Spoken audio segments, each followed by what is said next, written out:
अध्यात्म और विज्ञान को बहुत भली भांति पहचानते हैं। और जो आयुर्वेद है, आयुर्वेद में भी महाराज जी हमारे प्रवीण हैं। महाराज जी जड़ी बूटी भी बीमारियां ठीक कर देती थी। पहले के जड़ी बूटियां वैद्यों से बात करती थी, कटा हुआ अंग को जोड़ देती थी। एक संजीवनी बूटी उसी प्रकार के चर्चा में आई जब लक्ष्मण को शक्ति बाण लगा। तो महाराज जी क्या जड़ी बूटियां कटे हुए दो अंग को जोड़ सकती है? वो कौन सी जड़ी बूटी है जो दो कटे हुए अंग को जोड़ देती है? है जड़ी बूटी है, वो एक से एक जड़ी बूटी है। वो कटे हुए अंग को, टूटे हुए हड्डी को जोड़ सकती है बेटा। पूरा फ्रैक्चर हो गया उसको उठा के ऐसे ऐसे जोड़ सकती है। ऐसे ऐसे जड़ी बूटी है। वो जड़ी बूटी गेहूं में सकती है। ये जो गेहूं जिसकी रोटी खाते हैं हम लोग जी, हाँ, गेहूं से क्या हो सकता है? जोड़ देगा, टूटी हुई हड्डी को जोड़ देगा। गेहूं जोड़ देगा, गेहूं जोड़ देगा। यही तो हमारी कोशिश है अपने भारत के साथ साथ पूरे विश्व को बताने की। अच्छा, हाँ, एक महान तपस्वी संत का दर्शन आप कीजिए।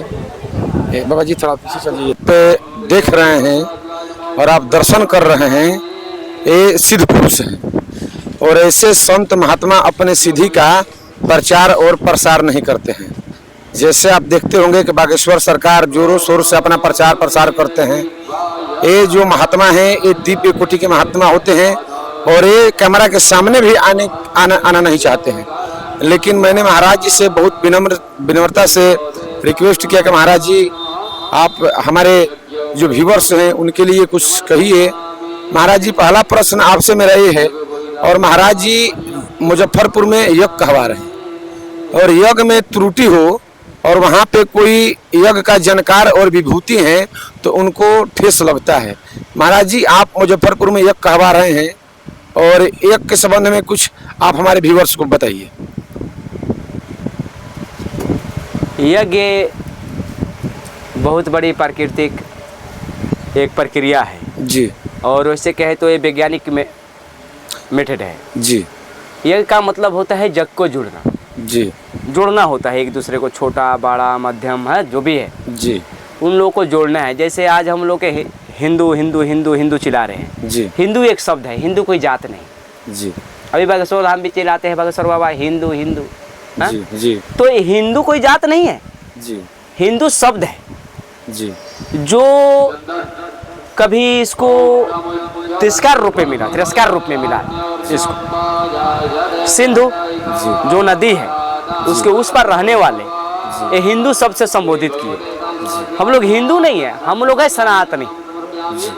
मानव हमारा धर्म है जी, जिसको हम भूल रहे हैं। जी महाराज जी, वही मानवता को जगाने के लिए। महाराज जी आप कौन से अखाड़ा से हैं पहले ये बताइए। महानिर्वाणी अखाड़ा। महानिर्वाणी अखाड़ा में महाराज जी महानिर्वाणी अखाड़ा से हैं और आप मुजफ्फरपुर में यज्ञ करवा रहे हैं। आपको लग रहा है यज्ञ सही से चल रहा है या इसमें कुछ त्रुटि आपको दिखाई दे रहा है? देखो यज्ञ तो सही से सफल होगा ही होगा। आज तक इतिहास साक्षी है कि जब भी यज्ञ हुआ है वो सफल ही हुआ। असफल तो कोई यज्ञ हुआ ही नहीं। और सफल बनाने के लिए जैसे राहु, कालनेमी, शस्त्रबाहु, ताड़ुका, है ना, ऐसे बहुत सारे उत्पन्न होते यज्ञ को विध्वंस करने के लिए। लेकिन फिर वहाँ पर राम, लक्ष्मण, कृष्ण, अर्जुन जी, ऐसे लोग, नकुल सहदेव, ऐसे लोग प्रकट होके यज्ञ की रक्षा करते हैं, यज्ञ को सफल करते हैं। यज्ञ कहाँ विध्वंस हुआ कभी ना। जी। महाराज जी एक प्रश्न और है कि लोग जानना चाहते हैं कि संत जो होते हैं ये स्वभाव से क्रोधी होते हैं या संत को क्रोध नहीं होना चाहिए? देखो संत ना क्रोधी होते हैं, ना कामी होते हैं, जी, ना लोभी होते हैं। जी, क्रोध एक सुरक्षा कवच है, वो सबके अंदर है। जी, आप देख लो कोई भी जीव है, एक चींटी भी है, उसको देखो आप बार बार प्रेस करते हो तो मुड़ जाती है आपके ऊपर काटने के लिए। क्यों काटती है? उसको क्रोध आता है। तो जब काटने के लिए आती है तो हाथ आदमी खींच लेता है। क्यों? वो भाई का ग्रास हो जाता है। तो क्रोध उसका सुरक्षा कवच होता है। उसी तरह साधु संत भी कहीं रहते हैं, ऐसे लोग दुष्ट प्राणी, दुष्ट प्रवृत्ति के लोग जो हैं वो साधना में, तपस्या में विघ्न डालते हैं। तो जो साधु का है वो सुरक्षा रूपी क्रोध प्रकट होता है तो वो अपना साधना का रक्षा करता है। संत अगर क्रोध करते हैं तो अपने साधना, अपने तेज को बचाने के लिए और सामने वाले को भी रक्षा के लिए क्रोध एक सुरक्षा कवच के रूप में। महाराज जी एक गृहस्थ के लिए, अगर गृहस्थ में अगर किसी का विचार बन रहा हो और लोग वीडियो बहुत सारे वायरल भी हो रहा है सिद्ध पुरुष महात्मा का। तो लोग का ये दिल में इच्छा जागृत हुआ है, खासकर बागेश्वर सरकार को देख के, कि बहुत सारे गृहस्थ और बहुत सारे विरक्त भी ये कोशिश कर रहे हैं कि कोई ऐसा सिद्धि हो कि हम भी किसी का भूत भविष्य वर्तमान जान जाए।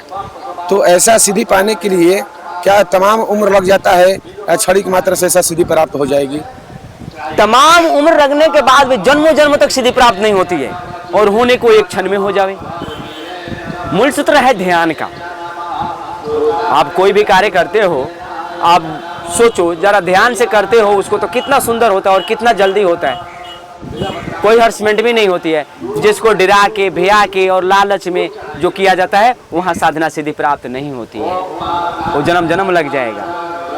वो तो सिद्धियाँ पहले से आपके अंदर उपस्थित है, शक्ति सिद्धि आपके अंदर पहले से उपस्थित है, लेकिन उसको जागना होगा, उसके प्रति ध्यान करना होगा, आपको अपने शक्ति को जगाना होगा। और ये तो वैज्ञानिक मेथड है जो हम लोग देख के एक दूसरे का भविष्य, जो भविष्यवाणी करना, ये तो वैज्ञानिक मेथड है। ये अध्यात्म से परे है। अध्यात्म जो है वो भविष्यवाणी करती है, और विज्ञान जो है उसको परोसती है।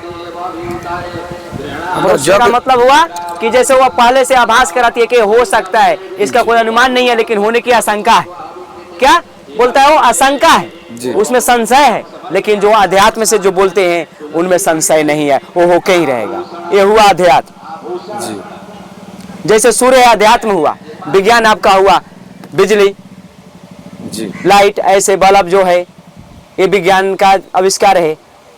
प्रकृति का सूर्य है, वो कभी उसकी लाइट नहीं जाती। महाराज जी, हमें पूछना तो नहीं चाहिए लेकिन थोड़ा पूछ लेते हैं। महाराज जी, आप कौन कौन से सिद्धि आपको प्राप्त है? देखो, सिद्धियां हम लोग कहते नहीं क्या प्राप्त है, नहीं है, ये तो स्वतः मिलती है। जब हनुमान जी जब सिद्ध लोग गए थे तो उनको 9 निधियाष्ट सिद्धि मिल चुकी थी, लेकिन उनको ज्ञात नहीं था कि हमारे पास में इस प्राप्त हो चुकी है। ये कहना मुश्किल है जी। हाँ, और हम कहेंगे भी नहीं। अगर कुछ ऐसा अनुभूति है तो हम कहेंगे भी नहीं जी।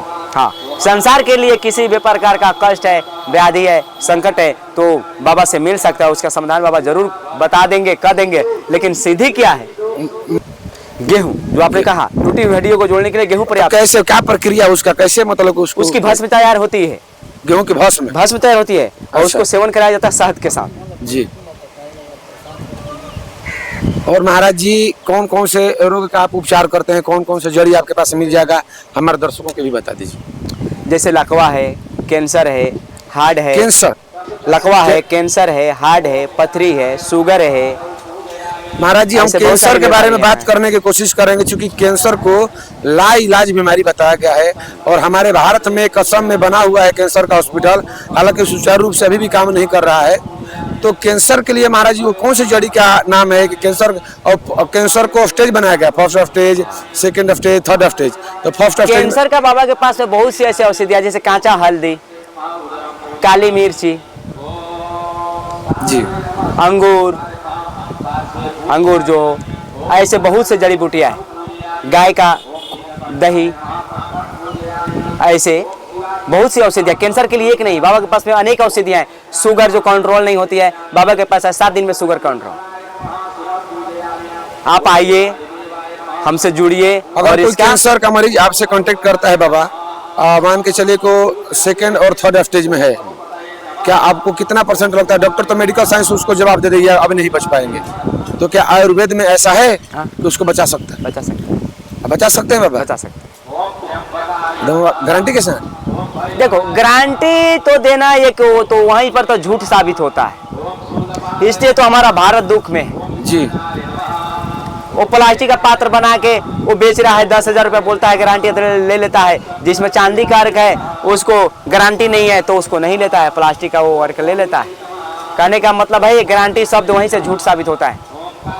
गारंटी पर मत जाओ, उस परमात्मा पे के विश्वास करो और कोशिश करो, विजय अवश्य मिलेगी। यही इसी मेथड से चलते हैं। बाबा अभी तक किसी चीज का गारंटी नहीं दी है, नए गारंटी में फंस। और मैं बता देता हूँ, जैसे महाराज जी का हमारे शब्द सुन रहे हैं, बाबा ये बोलते हैं हो जाएगा। हाँ, और ये यदि आप कैंसर से पीड़ित हैं या कोई असाध्य और लाइलाज बीमारी है, तो हम तो कहेंगे कि लाखों रुपया खर्चा आप हॉस्पिटल में कर दिए हैं, लेकिन 2, 4, 5, 10 हजार में और कुछ बिगड़ने वाला नहीं है। नहीं, बाबा और कुछ ऐसे लेते नहीं विभूति है, और बाबा का सिद्ध कोई पुरुष सेवा संत नहीं। के पास आप आते हैं तो हमें लगता है कि कुछ ना कुछ तो आपको आराम जरूर मिलेगा इनके औषधि से, बाबा इनकी को कृपा कोई से। शुल्क नहीं चाहिए।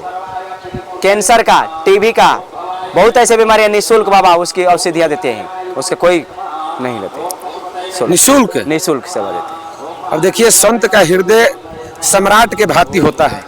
हमने सुना था, आपने देखा कि बाबा कैंसर जैसे लाइलाज बीमारी को मुफ्त में इलाज करने की बात कर रहे हैं।